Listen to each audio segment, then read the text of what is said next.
Olá, pessoal, sejam todos muito bem-vindos. Vamos dar início, então, ao nosso webinar Vendas e Marketing para as Indústrias com Fabrício da Aceleração Comercial. Fabrício, então, passo a palavra aí. Fiquem todos à vontade de fazer perguntas aqui na caixinha lateral. As perguntas serão respondidas no final do webinar, tá bom? Bom, pessoal, boa tarde. Satisfação trabalhar em parceria com a Dinamize e prontamente aceitei esse convite para montar esse webinar de vendas e marketing para indústrias, muito focado em dicas bem práticas e pelo menos um mapa, um caminho do que a gente pode fazer para começar a trabalhar toda a questão do funil de vendas, desde o topo do funil de marketing até as conversões e incentivo depois para marketing de indicação e outras estratégias. Então eu vou apresentar, como a colega comentou, primeiramente todos os slides, e na medida que vocês forem tendo dúvidas, vão perguntando, que no final eu dedico uns minutinhos para responder. Tá bom? Eu devo falar aí 40, 45 minutos no máximo, e no final a gente abre para algumas respostas para vocês. Deixa eu me apresentar, então, oficialmente. Então, eu sou o Fabrício Magajewski, eu sou academicamente publicitário, me formei em 2007 em Publicidade e Propaganda. Eu sou pós-graduado em Marketing Estratégico, aqui pela ESPM do Rio Grande do Sul, e eu fiz meu mestrado em Gestão e Negócios, e eu tive a oportunidade, no meio tempo, aí, de fazer algumas viagens e acompanhar um pouco dos movimentos a nível mundial. Então, toda essa questão de marketing digital que a gente viveu agora nos últimos anos, eu também acompanhei e pude implementar algumas estratégias em indústrias. Mas aqui, para hoje, o que interessa? Né? O que interessa desse currículo acadêmico, na verdade, é a prática. Então, eu estou, desde 2011, atuando como consultor, então consultor de marketing e vendas, e também vendendo e atendendo as empresas com treinamentos em company. Então, eu monto alguns treinamentos específicos para equipes de marketing e vendas dentro de indústrias especificamente. Então, a gente acaba vendo alguns vícios e eu vou tomando nota disso, não só notas mentais, mas vou anotando tudo que eu percebo nesse mercado e vou montando também as minhas palestras.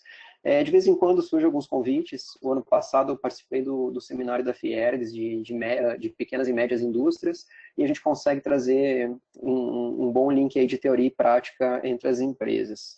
Então, basicamente, uma pergunta que eu sempre faço nessas palestras é o que a gente percebe de mudança de um produto antes dito sem diferenciação nenhuma, para um aplicativo lançado hoje, amanhã, e que a gente costuma dizer que já está com os dias contados, né? Então vem todas aquelas questões das startups, dos mercados que têm mais chance de sucesso, por exemplo, mercados, indústrias da saúde, indústrias alimentícias, algumas indústrias de transformação e logística. O que acontece de mudança nos dias atuais? Hoje a gente vê, e eu posso falar isso, eu estou com 35 anos, a gente vê um moleque de 18 anos perguntando para um empresário de mais de 70 anos de história se ele não percebe que o negócio dele está fadado ao insucesso ali na frente. E hoje, a gente pensando um pouquinho mais profundamente, isso é totalmente possível, porque com uma pequena inovação ou um lançamento mínimo pode mudar uma indústria inteira, e isso é, por um lado, muito preocupante, mas, por outro, abre um mar de oportunidades que a gente nunca pensou antes. Indo um pouco adiante, então, algumas questões para a gente pensar, né? Então, vejam bem, a área de vendas mudou mais nos últimos 10 anos do que as últimas 10 décadas. O que eu quero dizer com isso? Eu tenho o hábito de conversar com os empresários e, em alguns momentos, a gente vê aquele livro Teoria Geral de Administração ou Teoria de Vendas, de mais de 100 anos atrás, e mudou mais nos últimos 10 anos do que nas últimas 10 décadas. Eu diria, e há quem diga, que mudou mais nos últimos 5 anos ou nos últimos 3 anos. Então, hoje o processo de vendas ele trabalha muito mais numa ideia de marketing e vendas trabalham muito mais numa ideia de analisar dados, errar rápido e errar barato.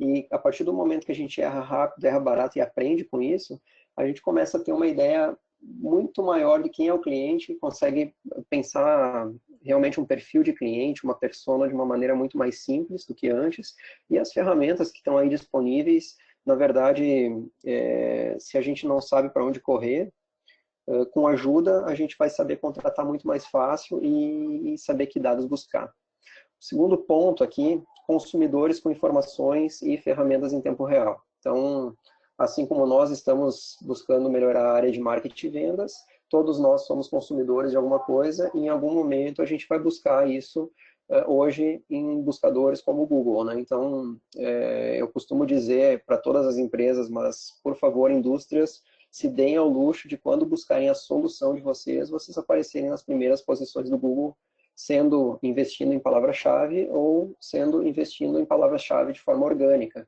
Então, de forma orgânica, eu vou comentar depois, é um trabalho de médio e longo prazo, e de forma paga a gente consegue um resultado muitas vezes mais rápido. Porém, é importante nós pensarmos nas duas estratégias ao mesmo tempo. E pessoas buscando novo, competir, melhorar seus negócios e suas vidas o tempo inteiro. Então, a gente costuma dizer naquelas frases de autoajuda que, na verdade, o sucesso não é chegar lá, né? O sucesso é aproveitar bem o decorrer desse caminho. Aqui é muito parecido. Então, o que vai fazer a diferença é o aprendizado que a gente tem, né? E buscando novo, competir, melhorar nossos negócios, é um processo. E esse processo que a gente percebe direitinho para um mês, para 2, a gente começa a se sentir estagnado. Tá? Isso eu vejo bastante também nos cursos. Vendedores buscando novo, mas não estão abertos, não são mentoráveis, não estão dispostos a buscar ferramentas, não estão dispostos a fazer uma troca, é muito achismo e pouca análise de dados. Mais que isso, então, principalmente falando em marketing e vendas, acabou o lugar para o improviso. Eu ainda sou do tempo que trabalhando com agência de propaganda, nós tínhamos lá uns minutos, um briefing, buscávamos dados mínimos, trabalhávamos muito no achismo, criávamos uma campanha, a gente apresentava para o diretor, enfim, para o tomador de decisão. Esse diretor e tomador de decisão, por gosto pessoal, muitas vezes, e a gente também não tinha tanto embasamento científico, né, de dados, a gente acabava apresentando, eu gosto de vermelho, vocês gostam de azul, vocês que tomam a decisão acabam escolhendo a cor azul, né, acaba escolhendo a marca ou a propaganda ou a comunicação por gosto, por achismo, e não tanto por embasamento teórico-científico, né? E hoje isso acabou. A gente consegue, através do digital, principalmente, de ferramentas de prospecção, trabalhar de forma muito mais focada com estatística mesmo, e a gente consegue trabalhar alguns gaps desse processo comercial, desse funil de vendas, de uma forma bem mais interessante. Então, eu coloquei nesse slide algumas coisas para vocês tomarem nota que eu julgo bem importantes. Mais processo, então eu não tenho um processo comercial na minha empresa, toma nota lá para começar a estruturar isso, e mais preparação. Preparação, alguns chamam de pré-venda, de prospecção, e o marketing digital, com algumas ferramentas e alguns auxílios aí bem feitos, a gente consegue atrair um público bem mais condizente para entrar nesse nosso processo. E aqui eu trago também uma evolução para a gente pensar. Então eu gostaria nesse slide que vocês visualizassem, em primeiro lugar, a primeira esfera ali, o mercado de massa. Isso é uma história que eu gosto de contar para a gente entender de onde viemos e para onde vamos. Então, o mercado de massa, a gente costuma lembrar lá nos anos 50, anos 60, na indústria, bastava achar o mercado, produzir o produto certo, comprar espaço comercial no jornal da cidade, na revista especializada, no rádio, televisão, o que fosse. O público de massa enxergava aquela comunicação e corria para o ponto de venda. Então, para a indústria era muito fácil, entre aspas, né, um fácil no sentido poucos canais, produzir, faz o produto certo, trabalha bem o preço, comunicação de massa, corre para o ponto de venda. Vamos olhar agora a segunda esfera, chamada segmentação. Então, as indústrias começaram a perceber que, com essa evolução e com a revolução, né, o pessoal começou a entender que era um bom negócio fabricar determinado produto. E, ao fabricar determinado produto, aumenta também a concorrência, e dados ali dos anos 80, até a abertura de mercado do Brasil, a gente começa a trabalhar um pouco de desejo e ou necessidade de cliente. Tá? E ainda tem empresa que trabalha isso e trabalha muito bem, pura e simplesmente uma segmentação. Então já é um passo adiante, onde nós temos que pensar produto certo, diferenciação de concorrência, veículos e canais de marketing mais específicos que conversam com aquele público e pontos de venda também já com outras marcas concorrentes e de fato concorrendo pelo mesmo espaço na gôndola, distribuidores brigando por preço, aqui começam alguns problemas. Vocês vão perceber que da segmentação coloca uma terceira esfera nesse slide chamada nichos, e esses nichos surgem ali pelos anos 90 e 2000, vamos colocar 2000, 2000 e poucos, então na virada do milênio, a gente começa a trabalhar com algumas estratégias de, ok, eu já trabalho em um mercado segmentado, e do segmento eu vou para alguns nichos específicos. Aqui começa a surgir aquelas estratégias de lançar um software, pedir para os usuários testarem o software mesmo inacabado ainda, e reportar erros para a gente começar a melhorar. Então, na indústria não é mais tão feio lançar um produto, um MVP, né, um mínimo produto viável, lança, testa com alguns grupos, com alguns nichos, dando certo, a gente melhora e acaba achando também veículos super nichados, super especializados. Eu costumo dizer que no mercado de massa, lá nos anos 50, 60, leite era simplesmente leite. Na segmentação, a gente começa a trabalhar com leite tipo A e tipo B. Nos nichos, é um leite sem lactose, leite um pouco mais cálcio, com 25% de cálcio e por aí vai. E estamos entrando e vivendo, já entramos e estamos vivendo na quarta esfera, que é o marketing para o indivíduo. E o marketing para o indivíduo hoje só é possível com o advento da internet e da tecnologia. Era praticamente impossível uma indústria fabricar no Brasil e vender só para a França, ou vender só para a China, só exportar para um determinado país. E com a internet a gente começa a ter uma busca maior, uma base de dados maior e um marketing para indivíduo totalmente focado naquela pessoa. O que eu quero dizer com isso?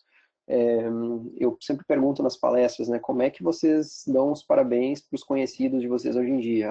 Eu entro no Facebook, ele me lembra os aniversários do dia, e a partir disso eu costumo dar os parabéns pro pessoal. Isso para a pessoa é importante, para mim é uma máquina me lembrando, mas acaba tendo essa questão de relação pessoal. E marketing para o indivíduo está muito ligado também à indústria 4.0, então é produzir de forma sistêmica, produzir com escala, com eficiência, né? E praticamente customizar para uma pessoa aquele determinado produto. Então, o marketing para o indivíduo, por trás temos um processo muito bem estruturado, mas conversa com aquela pessoa. Está muito ligado a essas lógicas de redes sociais, de e-mail marketing bem disparado, e questão de busca, por exemplo, um Google Ads vai ser a busca daquela pessoa, se o anúncio não é condizente, é punido, e por aí vai. Aqui a gente entra também exemplos nas lojas experienciais, né? Então as lojas começam a se tornar locais para chegar lá e fazer uma experiência do produto, pegar ele na mão, tentar customizar com o nome. Então, pode comprar uma chuteira no Netshoes com o teu nome, pode comprar um determinado sapato produzido no teu número e com o caimento certo, e por aí vai. Então, a gente está partindo lá dos anos 50 do mercado de massa, segmentamos nos anos 80, nos nichos nos anos 2000 e hoje, até 2020, estamos entrando no marketing para o indivíduo. Isso é possível com tecnologia e internet. E estamos interrompendo, esse também é um ponto bem importante para conversar com vocês. Então, o que é o chamado marketing de interrupção e o marketing de permissão? Então, a gente falou dessa evolução histórica e antes a iniciativa era totalmente do anunciante. O que quer dizer isso? Eu contatava a revista que trabalha em indústrias, a revista que trabalha em indústrias me mostra um plano de investimento para 6 meses, eu resolvo investir naquele veículo, coloca lá 6 inserções, uma por mês em página inteira, e seja o que Deus quiser. A iniciativa é totalmente minha como anunciante. Aqui também são estratégias que interrompem a atenção das pessoas. O que eu quero dizer com isso? Telemarketing, as ligações frias, folder em sinaleira, reclame comercial de televisão, propriamente revista, quando eu não estou esperando uma publicidade para mim, a gente pode chamar aqui de marketing de interrupção, porque está parando aquele momento que eu estou buscando um outro conteúdo. Aqui também o terceiro ponto, importa como se vende. Aqui entram os vendedores à moda antiga, de perfil de empurra, aquele perfil dito chato, entre aspas, né, e eu pergunto em palestra sempre, quem é que nunca comprou de um vendedor de praia, aqueles chatos que que começam a oferecer um determinado produto por 100, acabam por 20, e a gente acaba comprando para se livrar do chato. Esse tipo de perfil aqui está morrendo, mas a gente ainda enxerga muito nas andanças por aí. E aqui importam características do produto. E esse é um primeiro ponto também que eu chamo muita atenção nos sites das indústrias. As indústrias focam muito, primeiramente, em características de produto, e você como usuário, ou você como consumidor, ou propriamente comprador, não vai buscar muito característica, vai buscar primeiro benefícios. E esse é o outro lado aqui que eu quero falar. O que é o marketing de permissão? E é esse aqui que eu gostaria que vocês tomassem nota, que é o que a gente vai trabalhar a partir de então. A iniciativa não é mais do anunciante, não é minha como anunciante, eu não compro espaço comercial, é do consumidor. E o consumidor, todo ser humano da face da Terra, entra no Google e procura lá determinada solução. Então, se dê ao luxo de estar na primeira página do Google organicamente e ou pagando. Aqui conquista pela emoção. Daí é um ponto que a gente dá risada também, porque vão me perguntar, né, como é que eu vou vender indústria conquistando pela emoção? E a dica aqui é trabalhar sempre pensando na dor do cliente. O que dói lá no cliente, o que é um problema para ele, e não é prazo, muitas vezes não é qualidade. Tenta descobrir qualitativamente o que é dor para aquele cliente de vocês. Aqui também importa o como se compra e não como se vende. O que é o como se compra? Esse é o processo de venda de vocês, é fácil. Por exemplo, um e-commerce que abre lá 15 telas diferentes, a pessoa se perde e não é um processo bom de compra. Ou vocês fazem toda uma negociação comercial maravilhosa, na hora de pagar o financeiro esbarra porque não foi combinado que a forma de pagamento era em 2 vezes e o vendedor prometeu em 4. Então aqui o processo, sim, ele começa no marketing, ele termina em vendas, mas ele tem que ser observado pela empresa inteira. Tá? Até a logística aqui pode estragar um processo de compra. Né? E aqui o principal, esse último ponto, importam não características do produto, e sim benefícios. Então, tentem trabalhar nos websites de vocês, nos sites institucionais, né, que é o ambiente, é o nosso terreno comprado, né, onde a gente pode construir a nossa casa, é o único ambiente institucional que a gente controla na internet, nosso site. Primeiramente, benefícios. E aí eu sou um visitante, eu sou um número no site de vocês, eu quero saber características, eu posso saber, mas eu vou clicar lá e provavelmente eu vou deixar alguns dados meus para que vocês, com uma boa equipe comercial, possam me contatar. Que eu quis trazer rapidamente as 10 marcas mais valiosas do mundo ainda esse ano, que pode passar um mês uma, outro mês outra, mas olha só que interessante. A primeira a Amazon, a segunda a Apple, terceiro Google, quarto a Microsoft, 5 a Samsung, 6 a AT&T, o sétimo o Facebook, o 8 um banco industrial e comercial da China, 9 Verizon e a 10 um banco também, um banco chinês. Desses 10, 1, 2, 3, 4, 5, 6, 7, 8 são de tecnologia e ligadas a processo e não tanto a produtos como a gente conhece, e isso me chama bastante atenção como forma também de agregar valor nas indústrias. Então, não simplesmente comprar, transformar e vender, mas comprar, transformar, agregar valor e vender. Aí as coisas começam a fazer um sentido um pouquinho diferente, a gente tem como comunicar e não brigar só para o preço, ser batedor de peça, como nós comentamos nos seminários, né? Quem ficar batendo peça vai acabar morrendo na praia, não adianta, vai brigar por preço. E a gente quer comprar, transformar e agregar valor e vender de uma forma que agregue lucro e tenha resultado. E o que aconteceu, né? Então, os 20 anos dos gigantes da internet, rapidinho aqui nesse primeiro momento, a gente vê um movimento bem rápido, né? Então, de 98 para o ano passado, Google não existia, né? 98.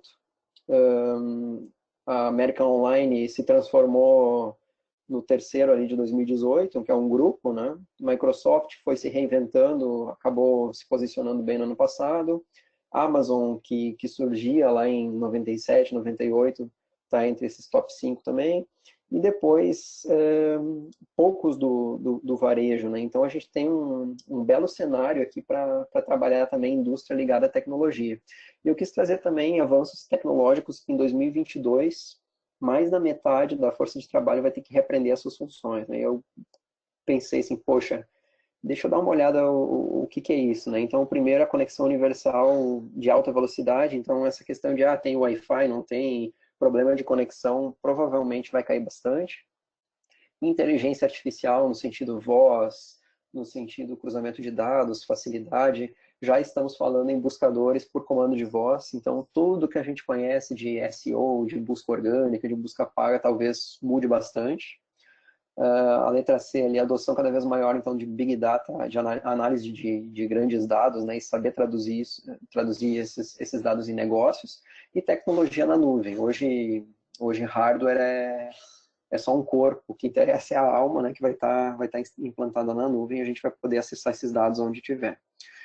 E as pequenas empresas, né? Então, um grande ponto aí para a gente pensar micro, pequena, até média empresa, o que a gente pode fazer frente a esses gigantes, né? Então, o Richard Branson tem essa frase que eu gosto bastante. Então, as pequenas empresas, elas são ousadas e podem ensinar grandes indústrias, né, maiores lições de inovação que pode mudar uma indústria inteira. Então, não preciso nem citar, né?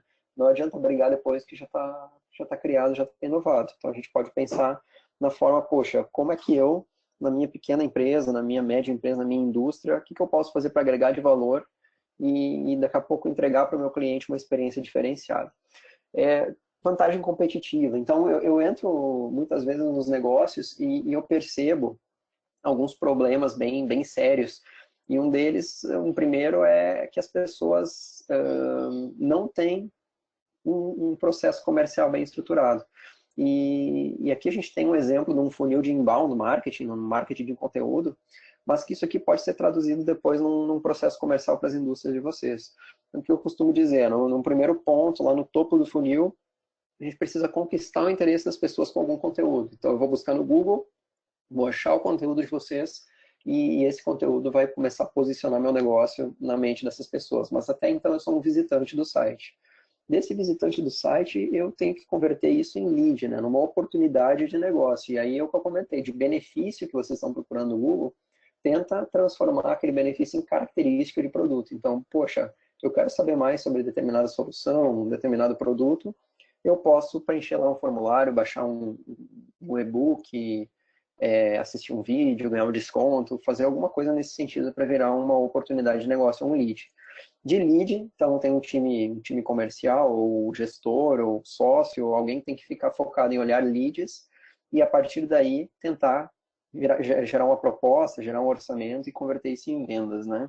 E do outro lado, a gente já está trabalhando estratégias de outbound, então inbound, marketing de conteúdo, e outbound, uma prospecção mais ativa, numa forma mais focada. Já existem ferramentas, então, que a gente pode muito bem usar junto com uma de automação igual a da Dynamize, paralelo, usar uma ferramenta de prospecção mais inteligente. Então, existem ferramentas que qualificam canais, regiões, geram uma base de dados interessante e, paralelamente ao marketing digital, ao inbound marketing, a gente pode trabalhar estratégias de prospecção ativas para gerar mais leads também para o negócio e, obviamente, gerar mais vendas e negociações mais interessantes. Então, esses modelos de funil hoje estão bem à tona e não é à toa, eu costumo dizer, é melhor a gente fazer o básico bem feito, fazer o básico acontecer, do que ficar ouvindo, entre aspas, gurus e estratégias mirabolantes e a coisa não acontece. Só para dar um exemplo para vocês, uma pequena indústria que tinha metas bem singelas, assim, comentei, olha, as metas estão subestimadas, tá? A gente pode trabalhar melhor. Em 3 meses, aplicando um funil de vendas e seguindo processos, prospectando, atraindo, qualificando leads, gerando propostas mais condizentes e com constância, a gente, de 350 mil, a gente foi para 700 e eu saí de uma reunião hoje de manhã, eu fiquei muito feliz, a gente foi para quase R$ 1 milhão. Então, pura e simplesmente aplicar técnica, cuidar com carinho todos os dias e ter constância nessa estratégia. Vou passar adiante. Então, o que eu aprendi com os maiores erros, né, as maiores dores dos empresários sobre vendas, tá? Então, são algumas questões que eu achei interessantes aqui trazer para vocês nesse webinar, para discutir daqui a pouco algumas dores desses empresários também são muito parecidas com as de vocês e a gente pode discutir um pouquinho mais sobre isso. Primeiro ponto, tá? Antes de qualquer coisa, a gente tem que implementar uma mudança de cada vez. Então, respira, pensa assim, de que forma que eu vou ter condições de implementar, mas tem que tentar implementar, tem que fazer alguma coisa. A decisão de não fazer nada já é uma decisão, e é uma decisão, no meu ver, bem perigosa. A dor número 1, então. Eu quero vender mais, mas, constatação, tá? 90% ou mais dos empresários, e é micro, pequena, média e muitas vezes grande, porque cresce, né? Vem de uma área técnica. O que eu quero dizer com isso? Uma área técnica não tem um processo comercial desenhado. O sócio, o diretor, tem lá um braço direito e esses dois correm rua aí o dia inteiro, tem relacionamento, participam de eventos, de feiras, trocam cartões, trocam figurinhas e fica nesse ciclo de altos e baixos, e isso é bem perigoso. Então, 90% dos empresários vêm de área técnica, não tem um processo comercial desenhado, e a gente precisa entrar lá para começar a desenhar um processo. Pode ser o meu funil de vendas, que eu uso e particularmente funciona, e aí sim nutrir esse funil com ferramentas e tudo mais. Dor número 2, reclamações. Tá? Os meus vendedores não seguem uma mesma linha de trabalho. Então eu contrato o vendedor A, o vendedor A pensa desse jeito. Aí, um ano depois, vamos crescer, eu vou contratar o vendedor B pensa do jeito D, vai para o outro lado. O vendedor C está perdido. O vendedor D não sabe o que fazer. E cada um corre para um lado e a gente não tem uma sinergia, a gente não tem um foco e não rema para o mesmo lado. O que fazer? Empresário, vocês deixam claras as metas, o que eu quero, objetivos, como fazer? Então, o que eu quero?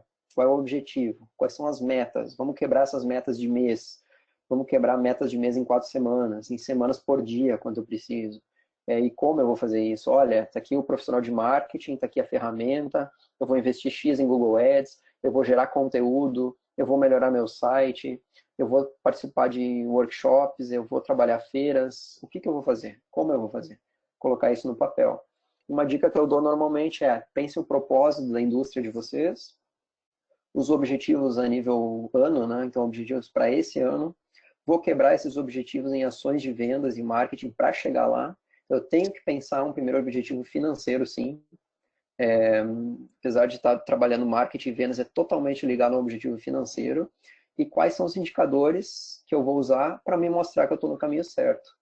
E isso me deixa chateado quando eu chego num negócio e o profissional me diz que eu não tenho indicadores. Eu tenho certeza que tem indicadores comerciais sim, só que eles estão desconexos muitas vezes, né? A gente precisa amarrar, tentar criar um trabalho para o propósito fazer sentido com os objetivos em ações e ações controladas com indicadores que a gente está chegando lá. E por causa de indicadores, eu posso dizer para essa indústria que de 350 foi para 1 milhão mês, que no mês de agosto provavelmente já bateu a meta do ano que eles tinham chutado lá atrás, sem ter noção clara de indicadores de desempenho comerciais. Adiante aqui, pessoal, então a dor 3.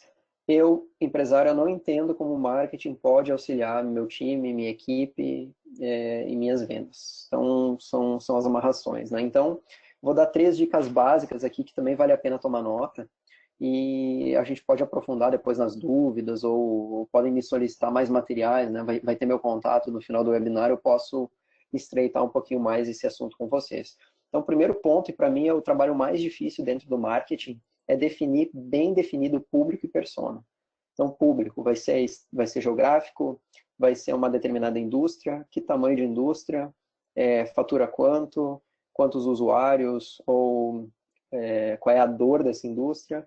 Trabalhar personas, então quem é o decisor, quem influencia a decisão, como é que é o compras. Trabalhar bem essa definição de público e persona, tomar nota de tudo, e a partir daí avaliar como é que está o site de vocês e os dados do Google Analytics, por exemplo.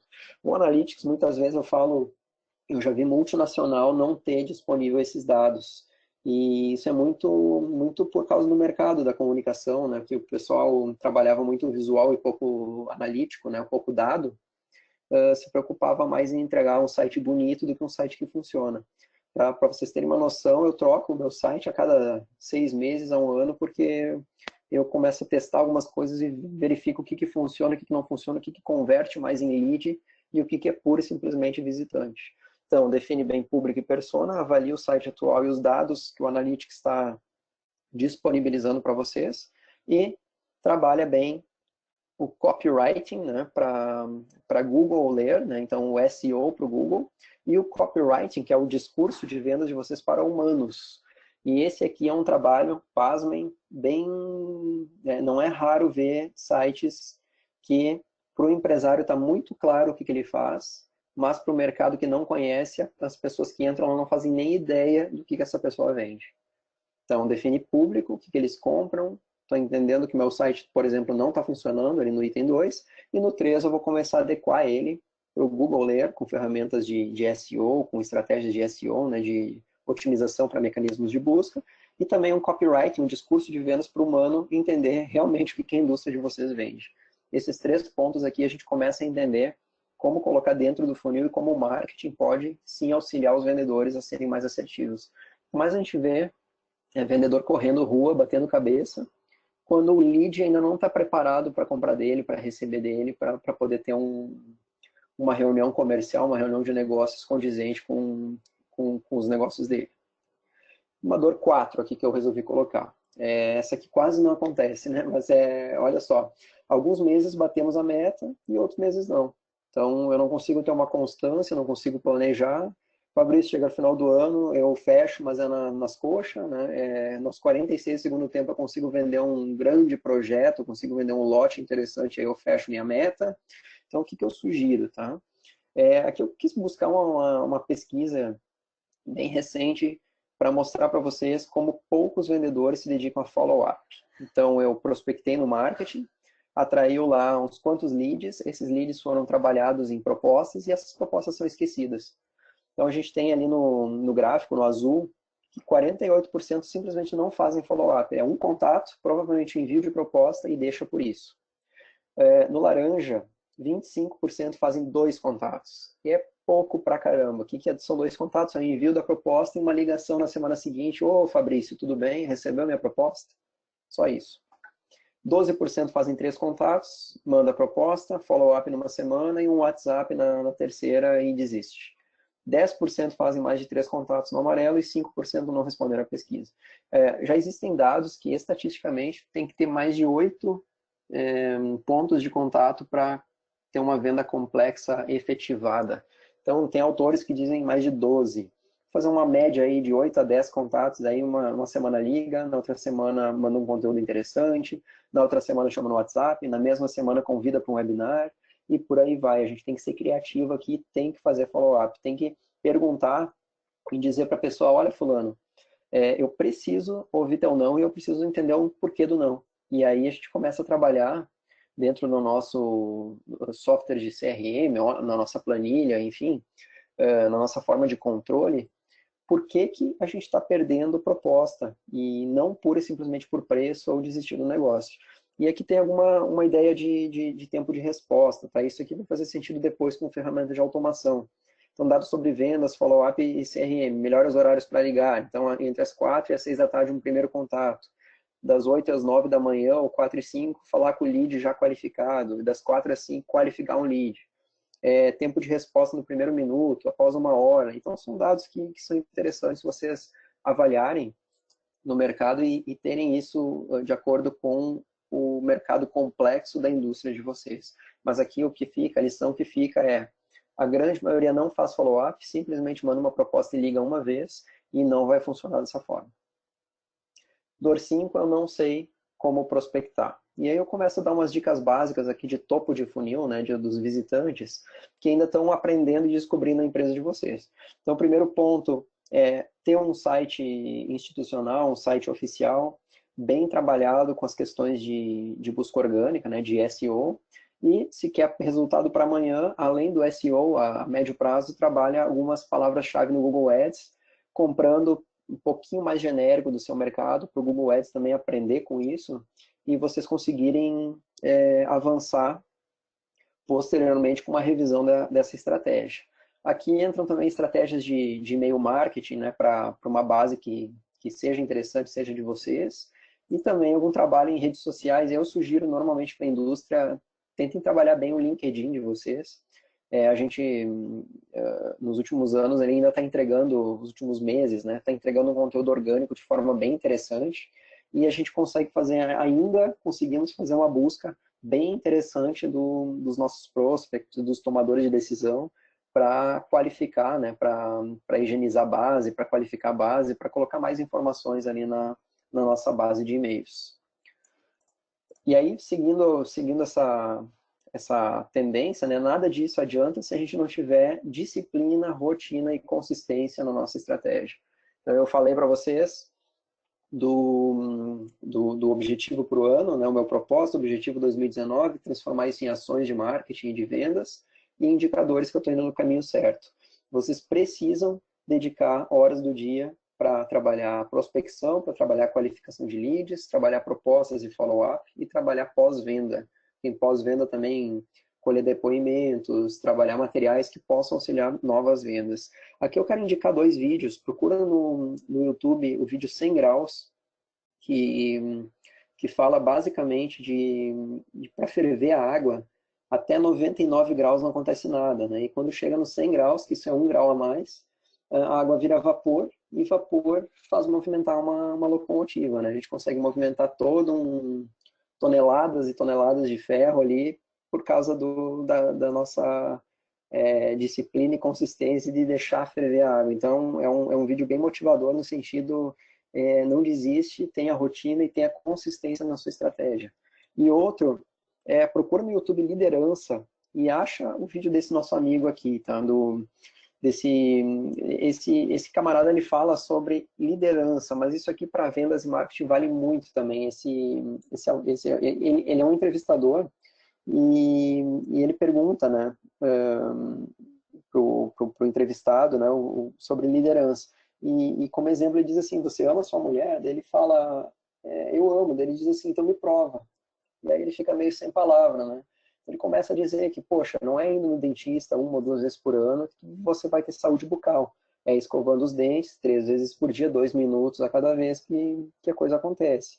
Não é indo na academia 1, 2 vezes no mês que vai ver algum resultado. É indo todos os dias, faz lá meia hora de exercício e no final de um ano tu vai ver um resultado. Aqui a gente está falando uma coisa muito parecida. Uma vez que eu implemento um processo comercial, um funil de vendas, no topo do funil, estratégias de inbound marketing, né? Eu instalo um software de automação de marketing, eu preciso ter consistência nessa estratégia. Não posso disparar um e-mail hoje, meio ano depois outro e esquece a base. Eu não posso fazer um post a cada 2 meses no LinkedIn, eu não vou conversar com o meu público. Eu não posso mudar meu discurso todo mês. Então, é questão de consistência da estratégia, tá? A gente ficam 2 vídeos aí que para a área de marketing e vendas são bem interessantes.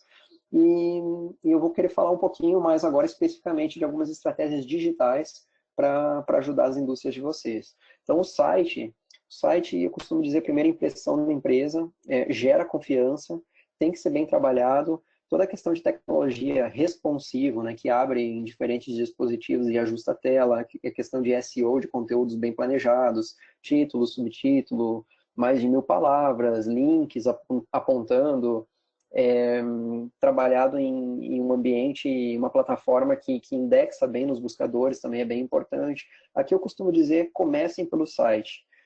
Fácil e rápida a navegação, não adianta também ser lento, porque a questão de conexão aqui vai fazer muito sentido, né? Carregar rapidamente e atualizado. E atualizado, isso aqui é bem importante. Não é uma nem duas indústrias que eu acesso o site, tem lá um blog, eu tenho uma área de novidades, que diz assim, ó, participaremos na Mercopar em 2011. Então, a gente acaba vendo que a empresa parou no tempo, não atualizou, não se preocupa com marketing e provavelmente negligente com outras questões. A questão do e-mail marketing, então, ele é bem importante e funciona muito, muito, muito para a indústria, desde que os envios tenham conteúdos bem feitos, bem pensados, vocês podem ter certeza que vai funcionar.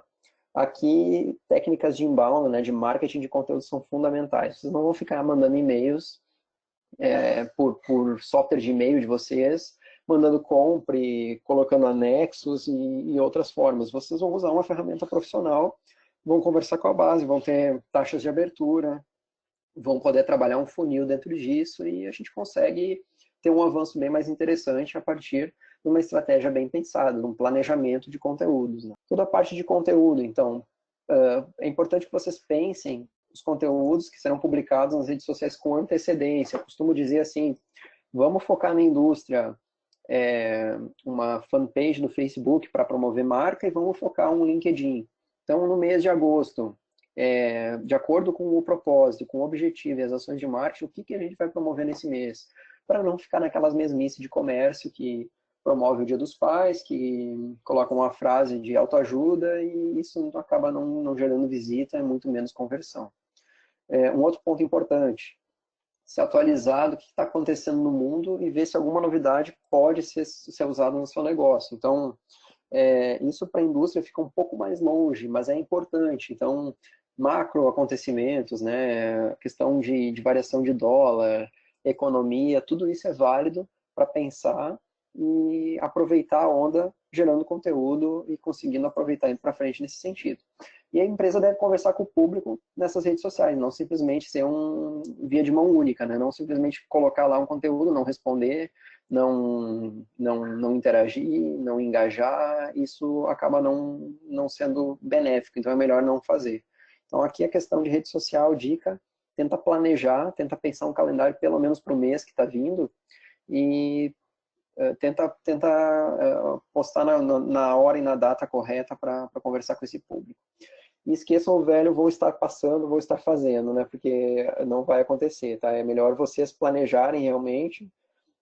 Já vi indústrias que usam a estratégia de contratar tão bem planejado para 2, 3 meses, paga lá um designer, ele gera todos aqueles cards e o pessoal do marketing interno, das vendas, acaba ficando responsável por isso.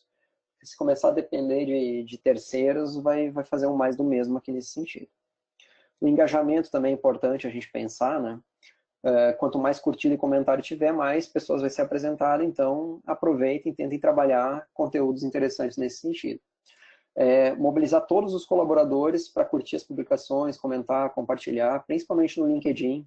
Tentem deixar ele padronizado com a empresa correta, com a company page correta, para gerar um maior engajamento. Algumas questões bem técnicas, né? Emojis nas legendas acabam aumentando o engajamento, algumas questões mais de curiosidade para vocês. Tentem contar a história do negócio, também é importante, em vez de pura e simplesmente jogar produto, tenta contar uma história, um case, como é que aquela dor do cliente da indústria foi resolvida com o produto de vocês, como é que aquela dor de um usuário B2B foi resolvida com o produto, com o serviço da indústria de vocês. Fazer vídeos também aqui ajuda. Fabrício, como é que eu vou fazer um vídeo para vender peça X?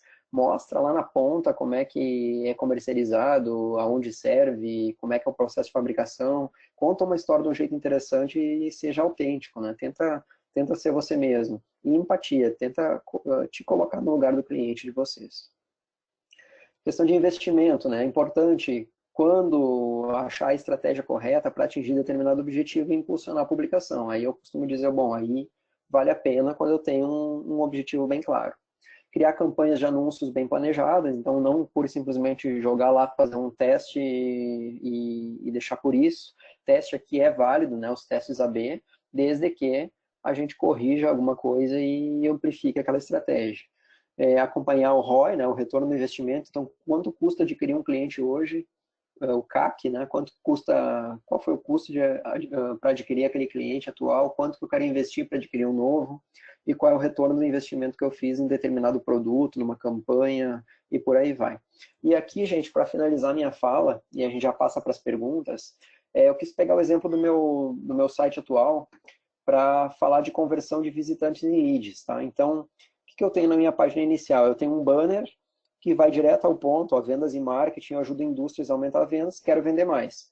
A pessoa clica no quero vender mais, ele vai para o meu formulário de contato, que tem ali nome, e-mail, telefone e a mensagem, acaba apontando onde é que está meu escritório. Uma vez que o usuário preenche, eu uso a ferramenta da Dynamize, o Marketing to Easy, e dentro da ferramenta eu consigo criar um fluxo que, na conversão de dados, depois que a pessoa preenche no meu site formulário de contato, imediatamente ele vai enviar para o meu CRM de vendas, aqui no caso o exemplo é o Pipe Run, e também vai atualizar dentro do Marketing to Easy, dentro da ferramenta, esse visitante que estava no site como número 1, 2, 3, 4, 5, para uma oportunidade de negócio. E provavelmente ele já deixou lá o nome, telefone e e-mail, eu posso conversar com essa pessoa de uma maneira muito mais qualificada. E aqui a telinha do CRM, nesse caso aqui o Pipe Run, que ele gera aqui nessa primeira coluna, no contato do formulário, automaticamente esse interesse do visitante em virar um lead. E uma vez que ele preencheu isso, para mim é muito rápido, porque eu tenho notificação no celular, eu tenho notificação no notebook, vem por e-mail e eu consigo responder esse lead, esse contato de uma forma muito mais rápida.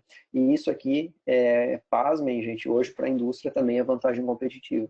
A velocidade que a equipe comercial, que a vendas transforma visitante em oportunidade de negócio aqui vai fazer uma diferença bem grande. Gente, um convite, tá? Sigam lá o meu site oficial, aceleracãocomercial.com.br. No LinkedIn, vocês podem procurar por Fabrício Magajewski, meu sobrenome tá colocado nessa tela. E em Facebook, Instagram, quem quiser, segue lá Aceleração Comercial, eu também dou dicas, promovo cursos, treinamentos, e vai ser bem legal para quem quiser seguir, a gente conectar ali para poder trabalhar um pouquinho mais. Perfeito, muito obrigada, então, Fabrício, pela explicação, pelo webinar e também a todos os participantes. Tenham todos uma boa tarde.